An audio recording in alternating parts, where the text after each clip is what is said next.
If you are pregnant or you've recently had a baby, this podcast is for you.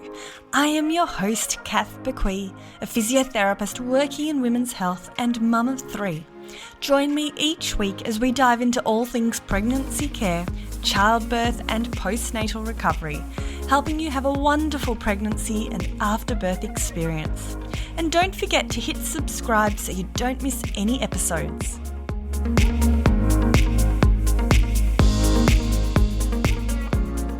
Well, hello there. It's great to have you here for another episode of the Fitness Mama podcast. So today's episode is a question that was actually sent through to me via Instagram. So thank you, Rebecca, who sent me a DM asking, how do I relax tight pelvic floor muscles and what are some things I should be thinking of? So it's a great topic because it's actually a really common issue. I think we've gone through this bit of an evolution in terms of pelvic floor where years and years ago, no one talked about them at all. We didn't really know anything about them. Then we started to recognize the value of strengthening weak pelvic floor muscles. So we all talked about pelvic floor exercises and strengthening. And now, thanks to research and learning more and knowing more, we're actually discovering that it's not just a matter of having weak pelvic floor.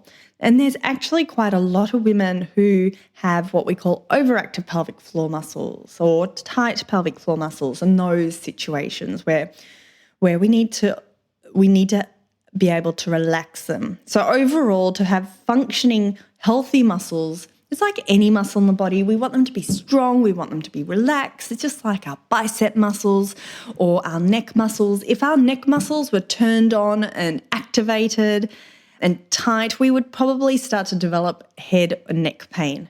So we want our muscles to be functioning properly. So today's episode, we're going to discuss what are we talking about when we are talking about tight pelvic floor muscles. Why do we need to know about this? So ladies, listen up, because if you're pregnant, if you're not even pregnant yet, or you've had your baby or a cesarean birth, or you're further down the track, this episode might be relevant for you.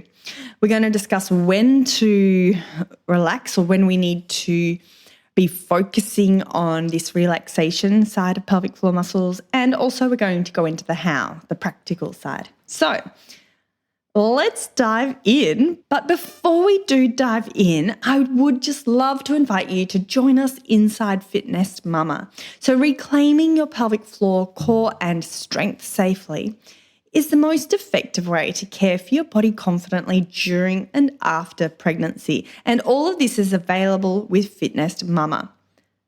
So if you have found you're not exercising as much as you'd like to during pregnancy or after birth, perhaps you're busy or you've lost motivation, or you're not sure how to be best looking after your body. Perhaps you've got pelvic girdle pain or abdominal muscle separation and you're not sure about the best exercises for you. Or you'd like to get back into running after birth and you want the best Kickstarter possible, then Fitness Mama is for you. So join us for these convenient, short, easy workouts that you can do from home whilst your bubba sleeps, your toddler runs around, or at the end of a long day at work. So just simply head to my website, fitnessmama.com, and the link is in the show notes. All right, let's dive into this episode.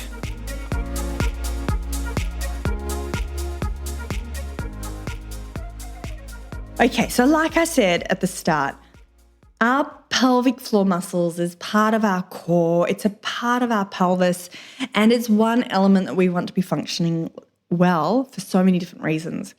Just like our head and neck muscles, we don't want these muscles tight all the time. We might get head and neck pain, discomfort, stiffness. So why do these muscles need to relax? So let's just first off start off by saying all muscles in the body need to relax.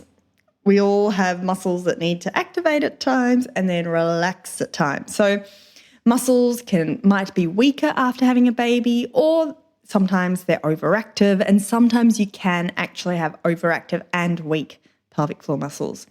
So why is this an issue?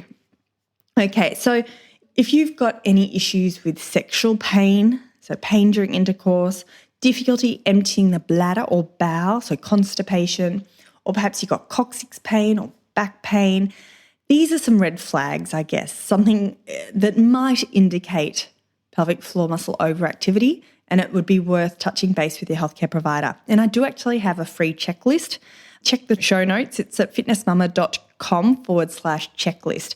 So it's a really simple yes, no questions. And if you answer yes to any of these questions, I do highly encourage you to go and seek that assessment from your local pelvic floor physio.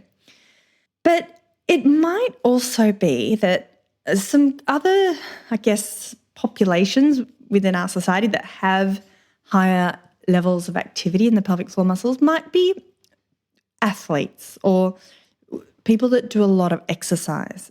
Or it might be people who are perhaps have some anxiety or high stress levels. And you can understand that because if like we all get stressed at times. And I know personally, when I'm stressed, I definitely feel I've got tension in my forehead and I start to frown, but also in my head and neck. And I know some people suffer migraines. So we all hold tension in our body at times. Some of us might be more prone to holding our tension in our upper body, but some of us might be more prone to holding our stress levels and our tension in our tummy muscles and grip with our tummy muscles.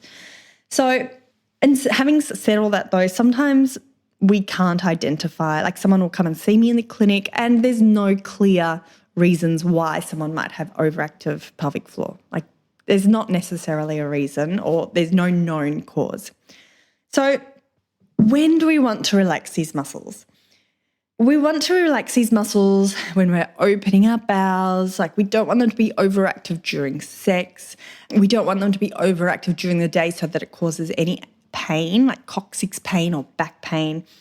But importantly as well, if you are pregnant, being able to relax your pelvic floor is super important for the preparation of childbirth. If we think about birth, a vaginal birth, as in a baby coming through your womb, we want those doors. So if we think about the pelvic floor region as doors, we want those doors to be open. We don't want those doors to be closed. So we don't want the pelvic floor muscles to be zipped up and closed together. And I know this is a podcast and it's very much a visual thing. So I might have to start to put these podcasts on YouTube. It's been on my to-do list, but the visual might help. So if you're a bit confused what I'm talking about, come and join us inside Fitness Mama because I've got lots of videos demonstrating this. So for birth, we want these doors to open. We want the baby, like everything to loosen up so that the baby can come through the birth canal. And I'm saying this all very simplistically. But if we've got overactive pelvic floor muscles, it's like almost the doors are shut. So pelvic floor relaxation can be one really important element for preparation of childbirth. And I believe pelvic floor relaxation goes really well hand in hand with other techniques that you might use to prepare for birth, whether or not that's hypnobirthing, calm birthing, affirmations, breathing strategies. They're all different ways to help your body relax, and that would include your pelvic floor. Now, relaxing your pelvic floor muscles can also work really well perineal massage.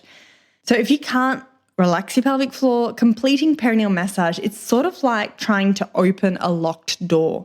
We want the doors to open and we want to encourage those doors to open wide. So if we're doing perineal massage, and I have got a previous episode on this if you would like me to dive into this more, this alone could be a whole pelvic floor episode.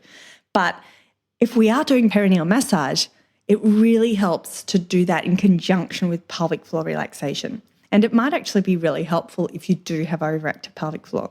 And then also after a cesarean birth, for hormonal reasons, for multiple reasons, or after vaginal, but I do see it more often in my mums who've had a cesarean birth, there might be issues with pelvic floor overactivity. So they're the key times in our life when we want to be aware of this. And as I said, if there's any red flags or anything that's you're listening to this episode and you're thinking, oh, that's me, do just go and have a chat to your local pelvic floor physio. Okay, let's go through how to relax the pelvic floor muscles, the practical side of things. So we've talked about the what, the why and the when, I guess. And now let's talk about the how. So how do we relax muscles. If you're thinking, yeah, I reckon I do have overactive pelvic floor, there's a few things that we can think of. First of all, let's get in tune with diaphragmatic breathing.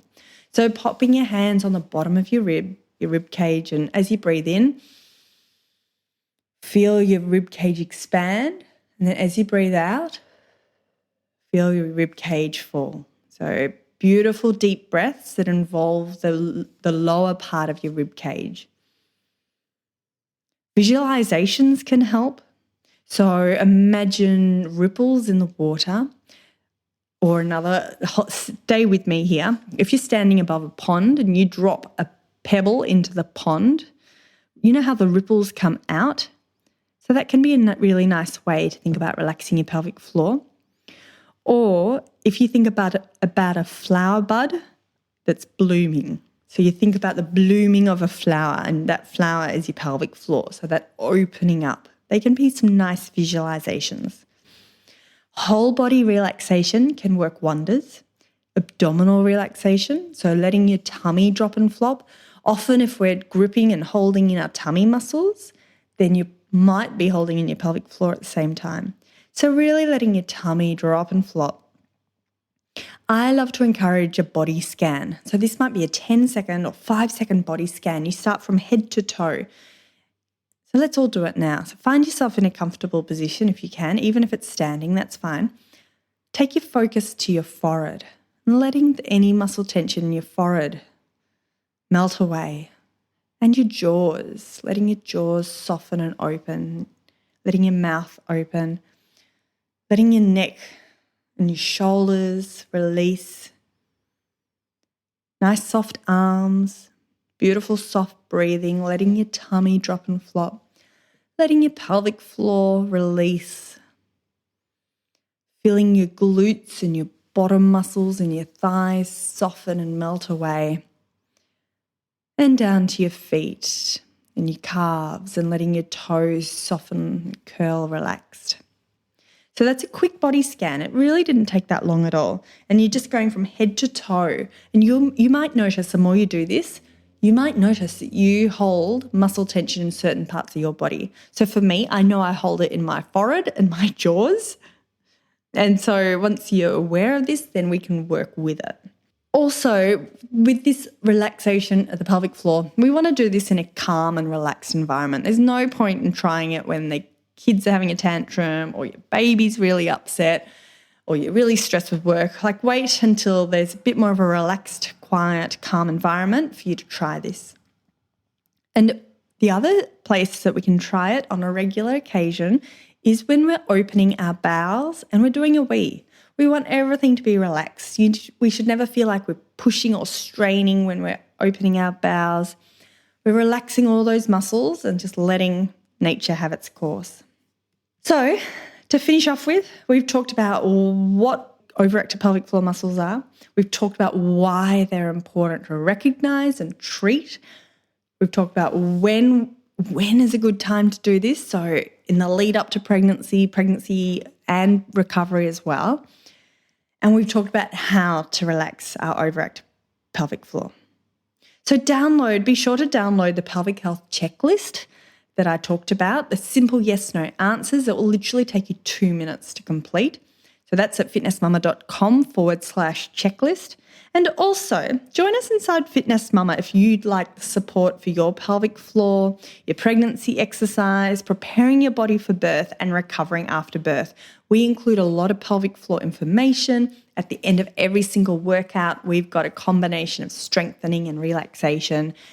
And there's also a 12-week return to running program if you're postpartum. So there's lots there to really help support your pelvic floor and core with birth, beyond, recovery, life, and everything we need. So we'd love to see you inside Fitness Mama. So that's it, ladies. Thank you for joining me today. Do send me a DM on Instagram. I'd love to hear from you. If you've got a question that you would like me to cover inside Fitness Mama, or if you've just got a question, full stop, come and send me a DM. I'd love to hear from you. I'm at Fitness Mama on Instagram. That's it, ladies. We'll catch you soon for another episode of the Fitness Mama podcast. Thanks for listening to the Fitness Mama podcast, brought to you by the Fitness Mama freebies found at www.fitnessmama.com/free. So please take a few seconds to leave a review, subscribe so you don't miss an episode, and be sure to take a screenshot of this podcast, upload it to your social media, and tag me at Fitness Mama so I can give you a shout out too. Until next time, remember, an active pregnancy, confident childbirth, and strong postnatal recovery is something that you deserve. Remember our disclaimer: materials and contents in this podcast are intended as general information only and shouldn't substitute any medical advice, diagnosis, or treatment. I'll see you soon.